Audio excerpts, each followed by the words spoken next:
آج سے میرے لیے عبادت معاف ہو گئی. غوث پاک فرماتے ہیں جو سید الانبیاء کے لیے نماز معاف نہیں ہوئی تو عبد القادر کے لیے کیسے ہو سکتی؟ یہاں تو بہت سارے ایسے ہی بیٹھے ہوئے ہیں، یہاں بیٹھے اور تصور میں نماز پڑھ رہے ہیں، اور دیوانے لوگ بھی ان کے پیچھے بھاگے جا رہے ہیں. سوچو تو صحیح، نبی پاک صلی اللہ علیہ وسلم کو چھوڑ کر کے اگر تم چاہتے ہو. کچھ لوگوں نے ایسے گمراہ کر رکھا ہے لوگوں کو. یاد رکھنا میرے عزیزو، ولایت کی کسوٹی شریعت مصطفیٰ ہے. حضور کو چھوڑ کر کے کوئی ولی نہیں بن سکتا. ولایت وہی ہے جو نبی پاک صلی اللہ تعالی علیہ وسلم کے نقش قدم پر چل رہا ہو. پیر ہو تمہارا، ولی ہو کوئی، ایسے کا دامن آنکھ بند کر کے تھام لینا جو تمہیں آنکھ بند کر کے سیدھے مدینے پہنچا دیتا ہو، حضور کی محبت تمہارے سینے میں ڈالتا ہو. باقی جھولا چھاپ ہے سب، باقی سب چندہ چھاپ ہے. دنیا میں ایسے ڈھکوسلے بہت ہوں گے. شیطان خضر کے لباس میں گھومتا ہو، اس کے پیچھے آنکھ بند کر کے بھاگنا تمہارے لیے بڑا خطرناک ہے. غوث پاک رضی اللہ تعالیٰ عنہ نے فرمایا جو عبادت اللہ کے نبی سید الانبیاء کے لیے معاف نہیں ہوئی میرے لیے کیسے معاف ہو سکتی؟ یہ شیطان کی آواز ہے، یہ شیطان کی آواز ہے. بادل کے ٹکڑے سے شیطان آواز دے سکتا ہے، بادل کے ٹکڑے سے شیطان آواز دے سکتا ہے، تو پھر کسی کی چٹھی نکال کے کیوں نہیں دے سکتا؟ آج کے دور میں لوگ یہ سمجھتے ہیں چٹھی نکالتا ہے بابا اور سب ہمارے راز جانتا ہے. میاں شیطان بہت کچھ کر سکتا ہے.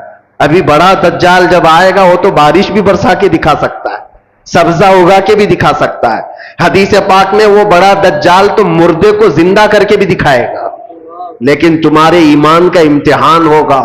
ہر گھڑی تم یہ دیکھو، یہ سارے عجائب دیکھ کر کے پاگل نہ ہو جانا. اپنے نبی کو یاد کرنا، میرا خدا رب العالمین ہے، اللہ رب العزت ہے. اور اب آپ کو میں بتاؤں، غوث پاک رضی اللہ تعالیٰ عنہ پر دوسرا حملہ کیا شیطان نے. کہا عبد القادر اتنا پڑھے لکھے ہو تم، اتنا پڑھے لکھے ہو، اگر اتنا پڑھے لکھے نہیں ہوتے تو آج تو میں تم کو گمراہ کر دیتا. آج جو میں نے کہا ہے، اب شیطان اپنی اصلیت پہ آیا. آواز جو آ رہی تھی بادل کے ٹکڑے سے کہ تمہارے لیے عبادت معاف ہے، تمہارے لیے حرام حلال ہے. غوث پاک نے جب جواب دیا تو شیطان کہتا ہے بہت پڑھے لکھے ہو تم، اور اتنا پڑھے لکھے ہو کہ آج تمہارے علم نے بچا لیا تمہیں، ورنہ گمراہ ہو جاتے آج. غوث پاک نے فرمایا ابلیس تو مجھے دوبارہ گمراہ کر رہا ہے، مجھے میرے علم نے نہیں میرے خدا کے فضل نے بچایا. علم تو تیرے پاس بھی تھا، علم تو تیرے پاس اتنا تھا کہ فرشتوں کو پڑھایا کرتا، لیکن تو بچ نہ سکا. اس لیے میرے عزیزو ہر گھڑی اس کا وار ہے، شیطان کا، ابلیس کا ہمارے اوپر. لیکن کسوٹی ایک ہی اپنی زندگی پر رکھو کہ نبی پاک صلی اللہ تعالیٰ علیہ وسلم کی ذات کے لیے ایسی کسوٹی رکھو کہ ہمارے بزرگوں نے جو ہمیں تعلیم دی ہے، نبی سے ہو جو بیگانہ اسے دل سے جدا کر دے. نبی سے ہو جو بیگانہ اسے دل سے جدا کر دے، پدر مادر برادر جان و مال ان پر فدا کر دے. یہ ہماری کسوٹی ہو، یہ ہماری زندگی کا معیار ہو. اور بعض لوگ یہ سمجھتے ہیں کہ ہم تو نبی پاک صلی اللہ علیہ وسلم سے بے انتہا محبت کرتے ہیں، اور تھوڑا بھی اگر کوئی دوسری جماعت کا دکھتا ہے جس کے دل میں حضور صلی اللہ تعالیٰ علیہ وسلم سے بغض لگتی ہے تو ہم تو اس سے دور رہتے ہیں. صرف اتنا ہی نہیں ہے، نبی سے ہو جو بیگانہ کا مطلب کیا ہے؟ جو شریعت چھوڑ کر کے بھاگ رہا ہے وہ نبی سے بیگانہ ہی تو ہے. حضور پاک صلی اللہ تعالیٰ علیہ وسلم سے اپنا دامن چھڑانے کی بات کرتا ہے، وہ نبی سے بیگانہ ہے. ایسے کو نہ تم اپنا دوست بناؤ، نہ اپنوں کے صحبت میں اس کو رکھو. اس لیے کہ قیامت کے دن جب پکڑ ہوگی، بروں کی صحبت کی وجہ سے بہت سارے ایسے ہوں گے جو جہنم میں جا رہے ہوں گے. صرف کیوں؟ ان کی دوستی خراب تھی، دوستی برے لوگوں سے تھی. عزیزان گرامی وقار، میں بات کل ملا کر کے یہی عرض کرنا چاہتا ہوں، وہ جو نہ ہو تو کچھ نہ ہو. ہماری زندگی کا سارا دار و مدار مصطفیٰ کریم صلی اللہ علیہ وسلم کی ذات سے ہے، اور نبی پاک صلی اللہ تعالیٰ علیہ وسلم کی محبت دل میں اتنی بساؤ کہ صحابہ کرام رضوان اللہ تعالیٰ علیہ مجمعین نے جیسے ہمیں سکھایا ہے، جیسے ہمیں تعلیم دی ہے. آپ کو پتا ہے، دو چیزیں میں آپ کو بتا دوں گا معیار کیا ہونا چاہیے. دو چیزیں ہیں. ایک صحابی حضرت انس بن نزیر رضی اللہ تعالیٰ عنہ، حضور پاک صلی اللہ تعالی علیہ وسلم کے رازدار صحابہ میں سے ایک ہیں. راز کی باتیں حضور اکرم صلی اللہ علیہ وسلم ان کے ساتھ شیئر کیا کرتے ہیں. یہ وہی صحابی ہیں جو جنگ احد میں ایسے شہید ہوئے کہ ان کی شہادت کی انگلی کے علاوہ ان کے جسم کا کوئی حصہ ہی نہیں ملا. کوئی حصہ نہیں ملا, صرف شہادت کی ایک انگلی ان کی کٹی ہوئی ملی, جس سے ان کی بہن نے دیکھ کر کے پہچانا کہ یہ میرا بھائی انس ہے. وہ صحابی کی بات کر رہا ہوں. جوانی کا عالم ہے, اور جوانی لوگ تو سمجھتے ہیں انگارے کا نام ہے, اندر خواہشات کا ایک طوفان ہوتا ہے, الگ الگ سب کی جوانیاں ہوتی ہیں. لیکن وہ صحابی رسول جس سے بے پناہ محبت کرتے تھے, عشق کرتے تھے, ان سے شادی بھی کر لیا, نکاح کر لیا. بیوی سے بے حد محبت کرتے تھے, جائز محبت ہے, شادی بھی کر لیا, اور بیوی سے بہت لگاؤ تھا, جس کو کہتے ہیں عشق کے درجے کی محبت ہے. تو بیوی ہے اور بہت زیادہ محبت کرتے, اور وہ بھی محبت کرتی. ایک دن اللہ کے نبی صلی اللہ علیہ وسلم حضرت انس بن نزیر کے گھر تشریف لائے. جب بیٹھے تھے وہ حضرت انس کے ساتھ, مکہ کا ایک قاصد آیا ایک خط لے کر کے. حضور پاک صلی اللہ تعالی علیہ وسلم کے پاس مکہ کے حالات بتاتے ہوئے قاصد نے خط دیا. حضور صلی اللہ علیہ وسلم نے انس بن نزیر سے کہا, پڑھو خط میں کیا ہے, سناؤ.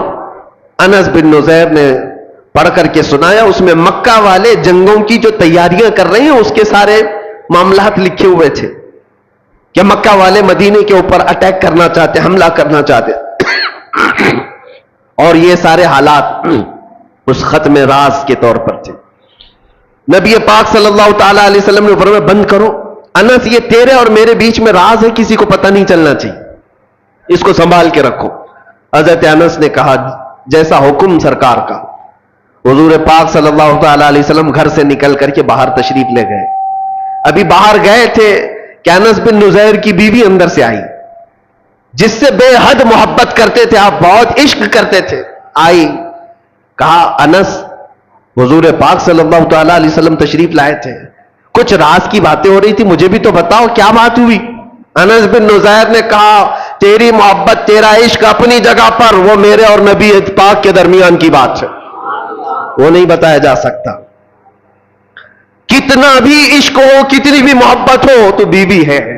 حضور پاک صلی اللہ تعالی علیہ وسلم اور میرے بیچ جو معاملات ہیں اس کو میں نہیں بتا سکتا. بیوی نے کہا, کیا مجھ پر اعتبار نہیں کرتے؟ کہا, پورا اعتبار ہے, یقین بھی ہے, لیکن حضور پاک کے حکم سے بڑھ کر میرے لیے کائنات میں کوئی چیز ہی نہیں.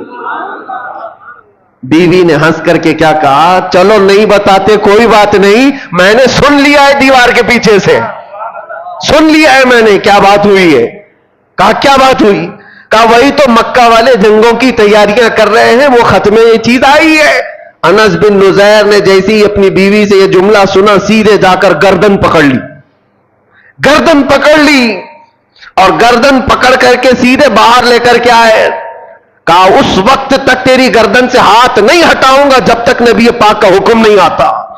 حضور پاک صلی اللہ تعالی علیہ وسلم کے پاس لے کر کے آئے. اللہ کے نبی صلی اللہ علیہ وسلم نے دیکھا, انس کیا ہوا, کس بات کے لیے لے کر کے آئے؟ کہا, آقا میں مجرم نہ ٹھہرایا جاؤں, آپ نے فرمایا تھا راز کی بات ہے, میں حفاظت کر رہا تھا, میں نے کسی کو نہیں کہا, لیکن دیوار پیچھے سے میری بیوی نے سن لیا, اور جب مجھے خبر ہو گئی کہ اس نے سنا ہے, میں اس کی گردن پکڑ لیا ہوں. اگر سرکار کا حکم ہو تو میں یہاں ختم کر دوں یہ سارا معاملہ, تاکہ میں کل جرم میں نہ پکڑا جاؤں کہ نبی پاک کے راز کو افشا کرنے والا انس ہے. اپنی بیوی کی محبت کے چکر میں اپنے نبی پاک کی محبت کو داؤ پہ لگا دیا, یہ بات نہ ہے, اس لیے گردن پکڑ کر کے لایا ہوں. حضور نے فرمایا, ہاتھ ہٹاؤ, جتنا تم مجھ سے محبت کرتے ہو وہ بھی مجھ سے محبت کرتی ہے, جیسے تم رازدار ہو ویسے وہ بھی رازدار ہے, وہ صحابیہ ہے. ہاتھ ہٹا دیا اور اپنی بیوی سے مسکرا کر کے کہا, جب بات آ جائے رسول اللہ کی تو پھر گردن کسی کی نہیں ہوتی, پھر کسی کی اہمیت نہیں ہوتی. یہ معیار یاد رکھو ہمیشہ, دنیا کا عشق, دنیا کی محبت ایک جگہ پر, جہاں حضور کی بات آ جائے تو پھر کسی گردن کی اہمیت نہیں ہے, کسی کی کوئی اہمیت نہیں ہے.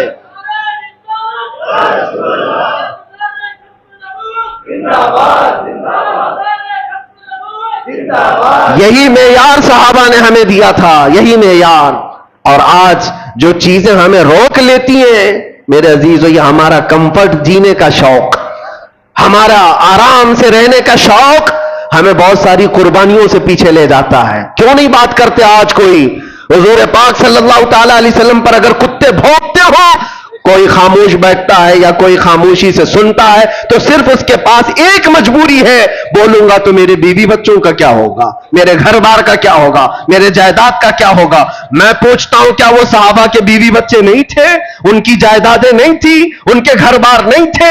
عزیزان گرامی وقار، ان کے تو ایسے تھے جن سے وہ کمال درجے عشق کرتے، محبت کرتے، لیکن جب حضور کی بات آتی تو کہتے کل جہاں ایک طرف، میرے مصطفیٰ کی محبت الگ ہے، اس کا مقام الگ ہے. حضور اکرم صلی اللہ تعالی علیہ وسلم سے یہی درجہ عشق ہمیں صحابہ نے دیا. اگر وہ چیز معاشرے میں آ جائے میرے عزیزوں، پھر تمہیں کوئی بٹھا نہیں سکے گا، کوئی تمہیں جھکا نہیں سکے گا. آج مجھے اس بات کا احساس ہے کہ میں جو باتیں کرتا ہوں اس سے لوگوں کو تکلیف کیوں ہے. بہت سارے خطیب ہیں، بہت سارے مقرر ہیں. مجھے ایک صاحب نے کہا تھا کہ آپ صرف مقرر نہیں ہیں، آپ صرف خطیب نہیں ہیں، ہمیں یہ دیکھنا پڑتا ہے کہ لوگوں کے اندر انفلوئنس کتنا رکھتا ہے، لوگوں کے اندر اپنا اثر کتنا رکھتا ہے. اور ہم نے بتایا اثر کیا یہ زبان کی وجہ سے ہوتا ہے؟ زبان تو ہزاروں کے پاس ہے. نہیں، اثر یہ صرف اور صرف محبت مصطفیٰ کی وجہ سے ہوتا ہے. اور جہاں بندہ یہ احساس کر لے جاتا ہے میری ذمہ داری ہے، میں نبی کا ہوں اور میری ذمہ داری ہے، میرے عزیزوں، پھر کسی خطیب اور مقرر کی بھی اسے ضرورت نہیں پیش آتی. وہ صحابہ اکرام رضوان اللہ تعالی علیہم اجمعین کو قربانیاں دینے کے لیے کسی نے اکسایا تھا، کسی نے ابھارا تھا. کیسے وہ صحابیہ کی بات جب میں یاد کرتا ہوں تو رونگٹے کھڑے ہو جاتے ہیں. جنگ کے میدان کے بعد آتی ہے حضور کی بارگاہ میں اور کہتی ہے سنا ہے میرا جوان بیٹا شہید ہو گیا، اگر آپ حکم دیں تو میں اپنے بیٹے کی لاش دیکھوں. یا خبر آ جائے کسی کے مرنے کی تو کیا حالت ہوگی. لیکن ایک ماں ہے حضور سے اجازت لے کر آتی ہے، اگر حکم دیں تو میں اپنے جوان بیٹے کو دیکھوں. حضور نے فرمایا دیکھ سکتی ہو، جاؤ.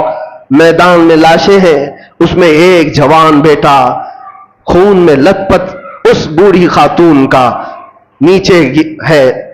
لاش کو اٹھایا، کپڑے ہٹایا، جبہ ہٹا کر کے پیٹھ کو دیکھا، پھر بوسہ لیا اور سجدہ کیا. جو صحابہ کھڑے تھے پوچھتے ہیں اماں جانی کیا کر رہی ہو؟ کہتی ہے خاتون مدینے کی، جب یہ جوان میرے گھر سے نکل رہا تھا میرا بیٹا، میں نے اسے وصیت کی تھی. سنا ہے کہ حضور پاک صلی اللہ تعالی علیہ وسلم پر وقت سخت آ گیا ہے، مشرکین سختی سے حملہ کر دیے ہیں. بیٹا یاد رکھنا اگر حضور کو چھوڑ کر میدان سے بھاگتے ہوئے مارا گیا تو میں اپنا دودھ معاف نہیں کروں گی. میدان چھوڑ کر بھاگتے ہوئے مارا گیا تو میں اپنا دودھ نہیں معاف کروں گی. اور میں نے سنا آج میدان میں سے بہت سارے لوگوں پر ایسے حالات آ گئے تھے کہ ان کو بھاگنا پر مجبوری آ گئی، وہ ادھر ادھر بکھر گئے تھے. مجھے ڈر یہ تھا کہ میرا بیٹا بھی تو بھاگتے ہوئے نہیں مارا گیا. میں میدان میں آ کر یہی تو دیکھ رہی تھی پیٹھ پر تیر کے نشان تو نہیں ہے کہ بھاگتے ہوئے اس کو پیچھے سے کسی نے مارا. پھر میں سجدہ شکر اللہ کی بارگاہ میں اس لیے ادا کر رہی ہوں میرے بیٹے کی پیٹھ پر ایک بھی نشان نہیں ہے، جتنے سب سینے پر کھا کر کے مرا. وہ مائیں کیسی تھی، قربانیاں، اور ان کے بعد سامنے بچوں کی لاشیں ہیں اور وہ یہ کہتی اللہ کا شکر ہے کہ میرا بیٹا جمع مردی کے ساتھ گیا ہے. وہی مدینے کی خاتون ہے، وہ آتی ہے بارگاہ مصطفیٰ میں اور عرض کرتی ہے یا رسول اللہ کل مصیبت بعدک جلن، آپ ہیں تو پھر ہر مصیبت حل کی ہے. اے اللہ کے نبی آپ ہیں تو پھر ہر مصیبت حل کی ہے. اسی لیے اے نوجوانوں یاد رکھو ایک بات، دنیا ساری ٹھوکر مار دے لیکن آمینہ کا لال کبھی تمہیں تنہا نہیں ہونے دے گا. حضور پاک صلی اللہ تعالی علیہ وسلم کی محبت ہر جگہ کا آسرا ہے.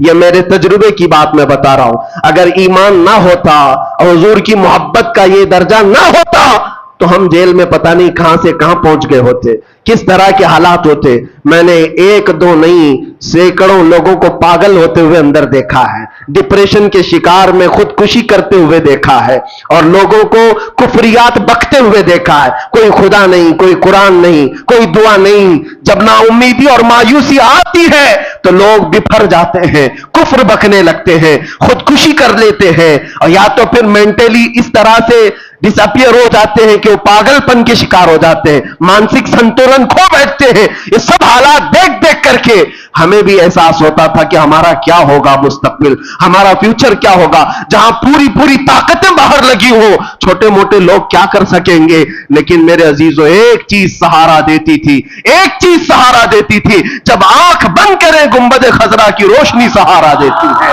حضور پاک صلی اللہ تعالی علیہ وسلم کی وہ آواز آج بھی ہر عاشق کو سنائی دیتی ہے کہ میں ہوں تو پھر ڈرتا کیوں ہے، خوف نہ رکھ رضا ذرا تو ہے عبد مصطفیٰ۔ اعلیٰ حضرت نے ہمیں یہ سکھایا ہے، خوف نہ رکھ رضا ذرا تو ہے عبد مصطفیٰ، تیرے لیے امان ہے، تیرے لیے امان ہے۔ ہاں ڈر آئے گا، خوف آئے گا، مصیبت آئے گی، لیکن وہ کچھ دیر کی ہوگی، کچھ دیر کی ہوگی۔ اسی کو ہم کہتے ہیں کچھ دیر کی خاموشی ہے، اسی کو ہم کہتے ہیں ہر چیز آئے گی، مصیبت آئے گی، امتحان آئیں گے، کچھ دیر کی ہے۔ اس لیے کہ دنیا میں اللہ نے دستور بنائے رکھا ہے کہ رات آتی ہے تو صبح بھی ہوتی ہے، رات زیادہ دیر تک نہیں رہتی، سورج کو نکلنا ہے۔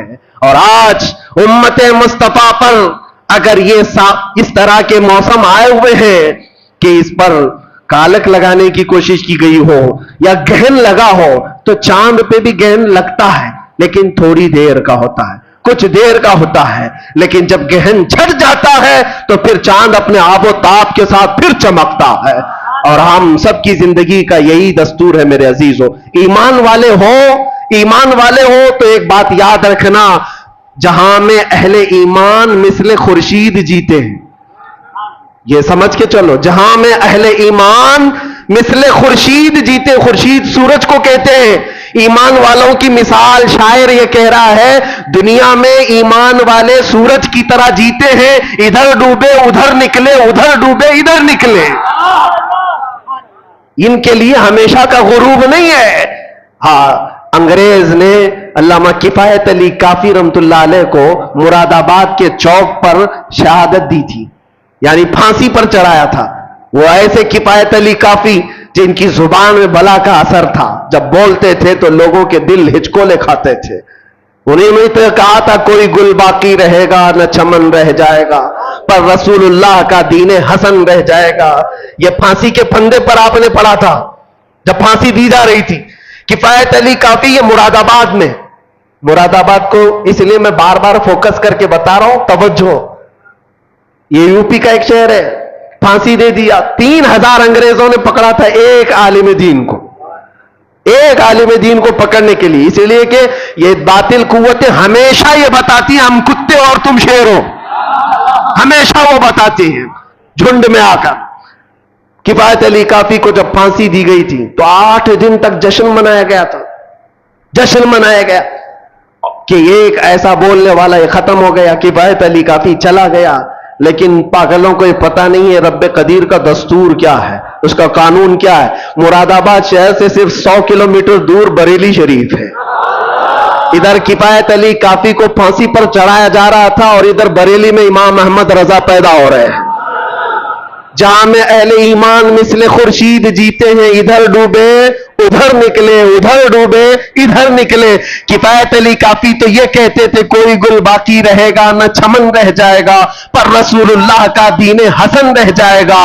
لیکن بریلی والا تو یوں کہنے لگا وہ کمال حسن حضور ہے کہ جہاں میں کہ گمان نقص جہاں نہیں، یہی پھول خار سے دور ہے، یہی شمع ہے کہ دھواں نہیں۔ ایک کفایت علی کافی کو پھانسی پر چڑھا کر 8 دن جشن منایا، لیکن بریلی والا اٹھ کر کے ایسا عشق پلایا کہ کونے کونے سے آواز آنے لگی، ڈال دی قلب میں عظمت مصطفیٰ سیدی اعلیٰ حضرت۔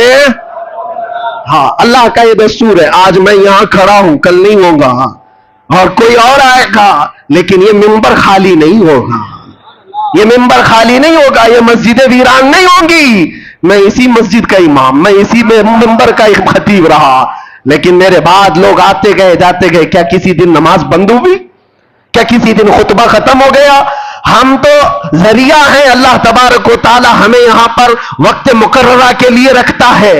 اسی طرح سے ہمارے بعد بھی آئیں گے، لیکن یاد رکھنا اللہ کا وعدہ ہے کہ لوگ اپنے منہ کے پھنکوں سے چراغ خدا کو بجھانا چاہتے ہیں، اور اللہ صبح قیامت تک اس چراغ کو روشن رکھے گا.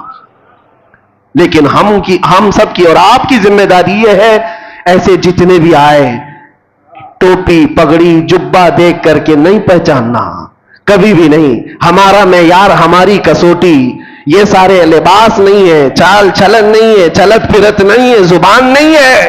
ہماری کسوٹی صرف اور صرف ایک ہے. کسی کے اندر جھانک کر کے بھی دیکھو، گھس کر کے بھی دیکھو، ایک چیز ملنا چاہیے، وہ جو نہ ہو تو کچھ نہ ہو. وہ یہی کہنے والا حضور کے بغیر کچھ نہ ہو. اس کے اندر اتنی محبت اور اتنا عشق ہو تو پھر وہ کسی کسان کا بھی بیٹا ہو، ہمارے سر کا تاج ہے، وہ ہمارا امام ہے. عزیزان گرام وقار، اسی کو میں خلاصہ کلام کے ساتھ آج یہ عرض کرنا چاہوں گا کہ اپنے حالات کو بھی بدلو. دنیا تمہارے انتظار میں ہے، دنیا تمہارے انتظار میں. تم نے اپنے اوقات کو کس چیز میں برباد کر رکھا ہے؟ سوشل میڈیا پر 18 گھنٹے برباد کرنے والے لوگ، نوجوانوں کی. آپ کے پاس موبائل ہے، اس میں دیکھ لو کبھی کبھار کہ کتنے گھنٹے آپ نے یوٹیوب یوز کیا ہے، کتنے گھنٹے انسٹا یوز کیا ہے، واٹس ایپ کتنے گھنٹے یوز کیا ہے. موبائل میں یہ ریکارڈ موجود ہوتا ہے. روزانہ کا ایک کیلکولیشن لے کر کے بیٹھو، اور اس کے بعد پھر اللہ کریم کی بارگاہ میں یہ سوچو کہ کل رب ذوالجلال کی بارگاہ میں حضور پاک صلی اللہ تعالی علیہ وسلم کے سامنے مجھ سے یہ سوال کیا جائے کہ تو اتنے گھنٹے اس موبائل کو اٹھاتا تھا، 1 منٹ 2 منٹ 3 منٹ بھی قرآن اٹھایا تھا دن بھر میں؟ کیوں نہیں اٹھایا؟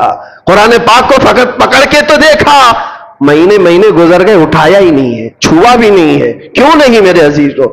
جب ہم یہ ناانصافی اپنے ساتھ کر رہے ہیں، خود اپنے ساتھ، تو پھر کسی اور کی ظلم کی کیا شکایت کرنی ہے؟ کسی اور کے کیا واویلے مچانے ہیں؟ اپنے آپ کو بدلو. دنیا آج بھی تمہارے انتظار میں ہے کہ کہاں ہے وہ نبی پاک کا غلام جو نکلتا تھا تو اس کے چلنے کے انداز سے ہی مدینے کی خوشبو آیا کرتی تھی.